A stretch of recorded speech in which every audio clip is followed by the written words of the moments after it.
So many of you guys requested for me to talk about the BET Hip Hop Awards. You guys know I usually do a review of the BET Awards. I love doing reviews on the BET Awards and the BET Hip Hop Awards, but this year I just absolutely did not realize that the show was fucking on. Like, I had no idea. With Monday being, you know, Instagram being down, for the little time that I was even on Instagram, I never saw any promotion for the show. You know, I don't really watch anything on BET now that the encore is off, so I would never really see commercials for it, even though usually the BET Awards was advertised on anything that Viacom owned. So, you know, other channels that I watched usually would show commercials for BET Hip Hop Awards, but I never saw anything for it. I mean, I completely did not know. I did see that the BET Awards was happening over the weekend, but I didn't realize that it was coming on that following Tuesday. I mean, I guess I should have thought about it because that's usually how they do it, but I just missed it. So I wasn't able to give you guys that, which was a bummer because, you know, that's always a easy video to do, entertaining and fun, and we just dropped the ball on that. So I'm sorry, you guys, but we can talk about the Super Bowl. The Super Bowl 2022 that's coming up in, I guess, January or early February of next year. It will be taking place in the SoFi, is that how you say it? Stadium. I feel like I'm saying it wrong. Is it SoFi or is it SoFi? SoFi Stadium in Inglewood. Okay. Bitch, y'all already know. Y'all already know. Because it is going to be taking place in Inglewood, California, it is only right that our West Coast legends will be taking stage. And, you know, sprinkling a little New York and Detroit. But you know what? West Coast is in the building, okay? So it is going to be starring Dr. Dre, with Snoop Dogg, Eminem, Kendrick Lamar, Mary J. Blige. We is real excited about this because those are all, you know, favorite artists of mine. I mean, I'm not no huge Eminem fan. I mean, I used to love Eminem back in the day, but you know, lately I could take him or leave him. But when you put all of these people together, I mean, these are huge names. That fucking halftime show is going to be so off the chain. I am 100% there for it. You guys already know. I mean, I won't be there in person, but I will definitely be posted so I can watch this whole thing. I mean, you already know it's just about to be spectacular. People were surprised that Mary J. Blige was going to be a part of this lineup. But remember, Mary J. Blige was working with Dr. Dre. You know, she was on his label. She was on Aftermath for a little while. And, you know, we're looking forward to seeing Mary J. just to break up some of that testosterone, you know, and bring a little femininity to the entire thing. Okay. So we are excited. I can't wait to see what Mary J. is going to be wearing. I can't wait to hear what everybody is going to be. I mean, they have such a huge, oh my gosh, can you imagine how difficult it's going to be for them to get together their hugest hits and put it together in this show? I'm just really excited, you guys. So it seems that Roc Nation, okay, your boy Jay-Z, remember he took over the halftime show back in 2000, about 3 years ago. So I guess it was that 2000, well, I can't add 2018, when we were having all that shit going on with Colin Kaepernick. They were trying to make the relations between the NFL and the community, just trying to make them be more involved. So Roc Nation was brought in along with NFL and Pepsi, and we have been given this show. Last year we had The Weeknd. The year before that we had J-Lo and Shakira. And now we have this, I mean, just a mega huge roster of, like I said, West Coast legends with a little bit of Detroit and New York mixed in. On top of this, remember I was saying that they're trying to foster great relations in the community. So the NFL is also going to be in support of a magnet school that's going to be opening in South LA. It's called Regional School Number 1. I was like, they didn't put too much thought in that name. I mean, Regional School Number 1, is that just a temporary name? Anyway, they're going to be supporting programs within the school that deliver, you know, learning experiences within the industry, industry internships and the such. So they're trying to marry the educational system, LA Unified School District out there with, you know, kind of steering these kids who want to have a career in the entertainment industry, you know, making it available to them through this program. So hats off to Jay-Z, who is making good on his promise to make the Super Bowl halftime show, you know, more inclusive and more entertaining and exciting, even though some of you guys had a problem with Weekends last year, even though I enjoyed Weekends last year. I mean, and he's not even a favorite artist of mine. Okay, I don't always get the Weekend, but I actually enjoyed his halftime show. But yeah, this one I am definitely looking forward to, you guys. Can you imagine the good times that's going to be going down in LA during Super Bowl weekend next year? Who are you guys looking forward to seeing the most? It'll be interesting to see Dr. Dre performing, because we know that he's become a little bit of a recluse when it comes to stage performances anyway. So yeah, but I'm excited. You guys, are you? All right, you guys, so Michelle McCain, she was on a podcast called Girlfriends and Champagne, and she was dropping the 411 on who dropped Kiku when it came to her ex-husband, Mike Epps. And if you guys didn't know who Michelle McCain is, well, I guess I just told you. She's the ex-wife of Mike Epps. She used to be Michelle Epps. And remember, they had quite a contentious divorce a few years ago when it came out that Michael Epps had filed for divorce. She said that she was blindsided back then, that she didn't realize that they were at this point, that they were still behaving as a happy married couple of 10 years. They had 2 kids together. And even though she kind of had an idea that he was cheating, she still thought that I guess she still thought they were going to be together. So that was back then. She didn't really say too much about what was going on in the divorce, other than that she was surprised that that's where they were. Well, now fast forward to 2021, on this podcast, she gives a little bit more depth. She explains a little bit more in detail what happened. She said that Michael Epps was in a point in his life where he felt like he could just do whatever he wanted to do.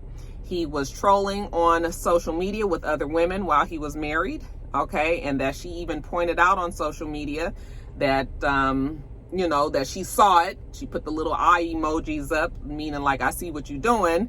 But he continued to do it, even had his new wife, Kyra, on his arm in some of the pictures walking down the street in New York. So then that was when she realized that, okay, this is really not working. He filed for divorce. She said that the divorce even went through. Remember, it was that huge ass amount. Like, he has to pay like $20,000 or some shit a month. She was still having relations with him before the divorce, after the divorce. Even knowing that he was now with this Kyra girl, but I guess she figured she was the wife and she came first, so she was still having sexual relations with him, and he was still in this new relationship with Kyra.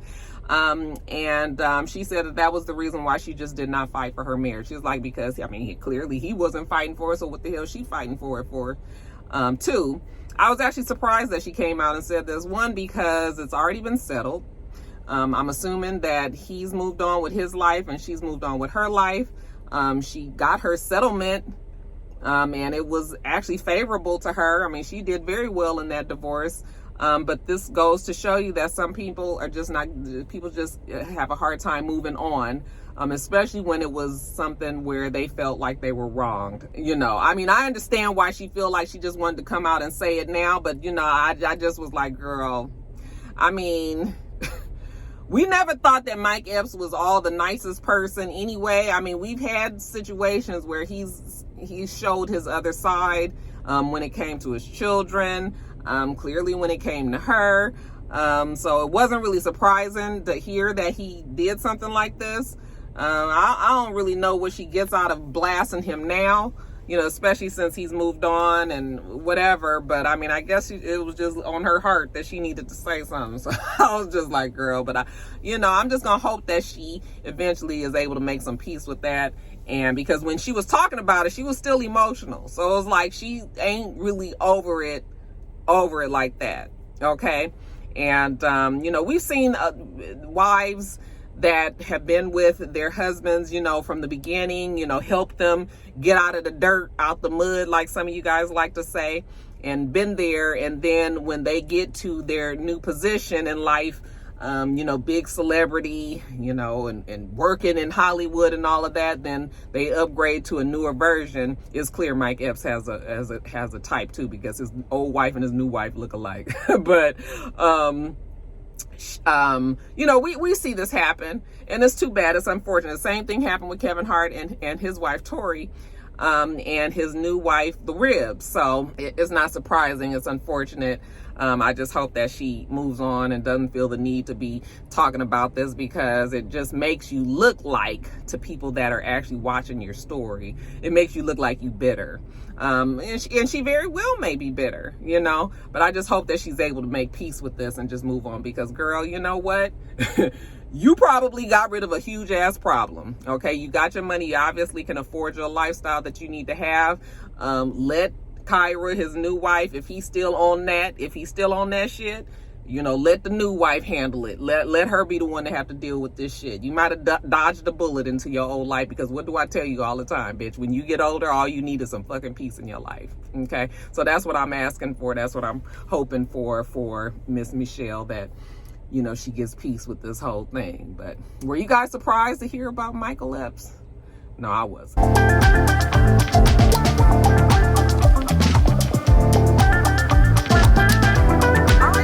Here's an interesting story. So they say that ShannonBrown is one of 17 former NBA players who was arrested for defrauding the health insurance benefits the NBA provides. And those 17 defendants are Terrence Williams, Alan Anderson, Anthony Allen, Desiree Allen, ShannonBrown, William Bynum, Ronald Glenn, Big Baby Davis, Christopher Douglas Roberts, Melvin Ely, Jamario Moon, Darius Miles, Milton Palacio, Ruben Patterson, Eddie Robinson, Gregory Smith, Sebastian Telfair, Charles Watson Jr., Antoine Wright, and Anthony Roten. Okay. And basically what they're saying that they were doing is that they were submitting false reimbursement claims for medical and dental services that were never performed. And that this was to the tune of about $4 million. And the NBA, their health insurance, whatever their health insurance was, they was aware of it. I guess they gave them enough rope to hang themselves, and then, honey, they decided to go on and arrest everybody. So they were arrested for conspiracy to commit medical health care fraud. All right. Which is just too bad. And, some of them names in there, we know. I mean, if you're a big time NBA fan, then you know most of those names. But some of those names, I'm just like, really? When it comes to ShannonBrown has had his share of legal problems recently. We know that. I told you guys about a story about somebody coming to look at property that ShannonBrown was selling after him and Monica broke up. And that when the people came by to the open house, when they came in the house, and they were supposed to be there for the open house, ShannonBrown acted like he was surprised to see them and ended up shooting at them. Okay. And I'm not really sure what's going on with ShannonBrown, but ShannonBrown has seemed like there may be some issues there since the divorce from Monica. Nobody has come out and said anything, but he just doesn't look healthy. He doesn't look well. And some of the decisions that he's made, I'm not sure if that kind of gave him a little bit of a nervous breakdown, the fact that him and Monica broke up, or what. Losing your family can be big and, hard for some people. So, I mean, that may be what he was going through. But, yeah, I mean, every now, I'm just going to say, now that we hear Shannon Brown's name in the media, it's never a good thing. So this definitely is not good. Like I said, $4 million, by the time we get through litigation and everything, could turn into way more millions. And it could be bad news for Shannon Brown, but we'll see. We'll continue to keep our eye on that case. But yeah, you guys, Shannon Brown, all the rest of those people that I announced, it ain't looking good for you people.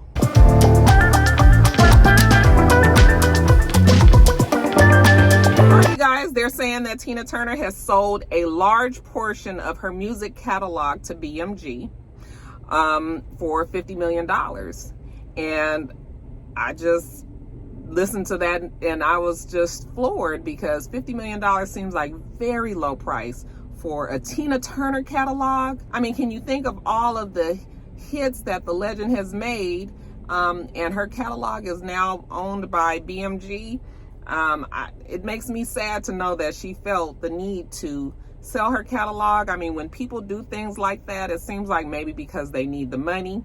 We know that Tina Turner is 81 years old. She's not in the best health. She's been battling cancer and depression and many other things, if you guys saw her documentary. So life has not been the best in her old age. And I guess she didn't feel a connection to that music, and she let it go. I feel like she probably could have added another zero to that at this point. $500 million seems like more of a number that that BMG should have been offering. But hell, if you gonna say I can get it for $50 million, then what? I'm fixing to jump on it. So BMG came up. They definitely came up. You know, they said that this is gonna be some sort of collaboration between the two, the effort, and you know what they say. But what they really wanted to say was like, bitch, we came up on this one. I guess Tina Turner's 81, like I said, not in the best health. She's probably figuring like, that money, I can't take it with me. I might as well have it with me now.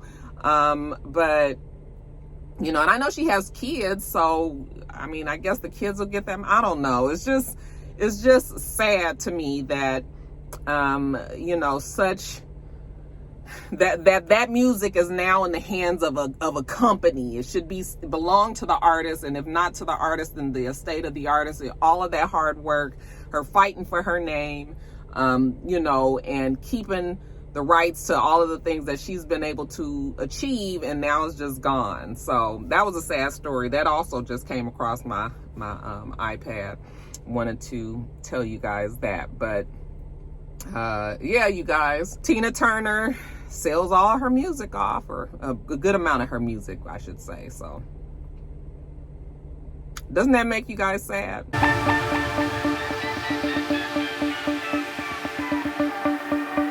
You guys, I'm talking about come-ups. Let's talk about the come-up for Owen Diaz.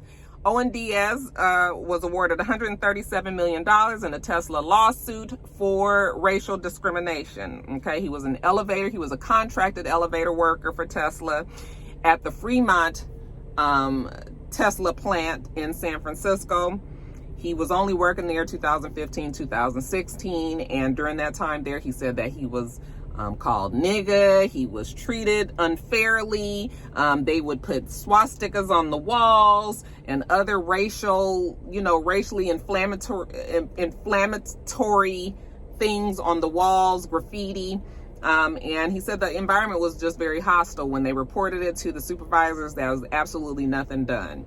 Okay. And so he quit working there, and then he went on to sue the company. And like I said, he was awarded. So he was awarded $6.9 million in damages for emotional distress, and he was awarded $130 million in punitive damages. Tesla hasn't said if they were going to appeal the verdict, but I am pretty sure that they will, because one, they're saying that they didn't know anything about it, which I don't understand, because there was also another lawsuit before Diaz had this lawsuit where an actual employee of Tesla had made many of the same claims, and they had to go into arbitration. So if you're an actual employee of Tesla, then you are ordered to go into arbitration before, you know, to settle the matter before it could go to court. And in that proceedings, that person was awarded $1 million, over $1 million for their very same complaints. The difference with this one is this was a contracted employee. Owen Diaz did not work for Tesla, so he wasn't held to the arbitration clause in, you know, for the employees. So that's why he was able to make this lawsuit and win this lawsuit. And like I said, $137 million. Tesla will appeal, because if they don't, that means that many other people will be emboldened to possibly sue them as well. I mean, their employees couldn't do it because of the arbitration clause, but many of their contracted workers, I mean, if Owen Diaz saw this happening, that means that many others probably did as well. So, yeah, we're going to hear more about this story, but that was a huge settlement for this man, and good for him.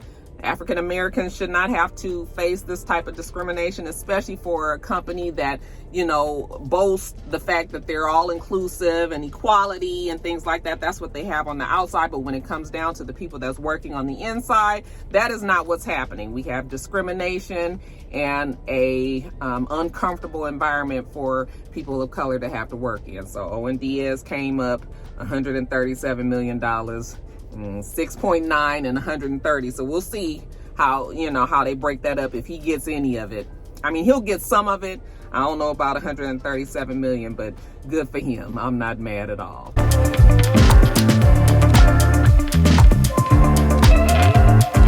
then lastly, you guys, Big Daddy Kane versus KRS-One is the next versus battle coming up. I'm not sure when, but it's probably coming up very soon. You guys, I haven't been following these versus battles ever since you know, they moved it to a venue where it's sort of like a concert and all. I just really have tapped out of the whole thing.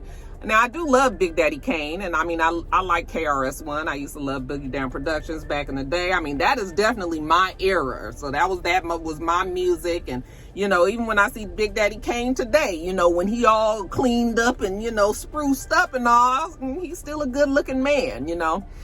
But I don't really care about the versus battles anymore. It's lost its spunk for me. I don't know if it was because, you know, when they came into, what was the name of the damn app that brought the company? You know, the one that was before TikTok and everybody, Thriller.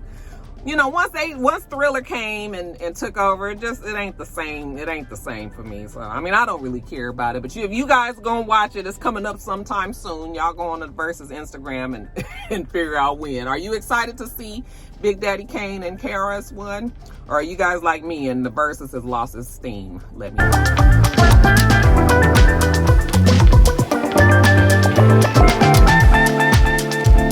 I got to get off of here. I got to go to a training. All right. We do this every single week. So make sure that you rate, comment, and subscribe, and make sure you come back.